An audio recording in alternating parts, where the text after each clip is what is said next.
మాత్రమే జపించాను. కాని నేను ఏమీ తినకపోవడం చూసి బ్రహ్మదేవుడు బాధపడ్డాడు.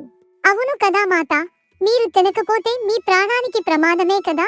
నేను రామనామ జపం చేస్తున్నాను వానరమా, నా ప్రాణాలకు ప్రమాదం ఉంటుందా? అయినా కూడా బ్రహ్మదేవుడు భయపడి ఒక దివ్యమైన ఆహారం నా కోసం ఇంద్రదేవుడితో పంపించాడు. మరి ఇంద్రదేవుడు మీ వద్దకు వచ్చాడా మాతా? వచ్చారు వానరమా, కానీ నేను ఆయన్ని గుర్తుపట్టలేదు. ఆయన మాయారూపంలో వచ్చిన రావణుడేమో అని భయపడ్డాను. కాని నాకు ఒకసారి రామయ్య నాకు దేవతలను ఎలా గుర్తుపట్టాలో కొన్ని గుర్తులను చెప్పారు. అవి ఏమిటి తల్లి, మీరు ఎలా గుర్తుపట్టారు? ఇంద్రదేవుడు ఒక్కసారి కూడా కనురెప్పలు కొట్టలేదు. ఆయన పాదాలు నేలకు తాకలేదు. అలా నేను గుర్తుపట్టి ఆ ఆహారాన్ని తీసుకున్నాను.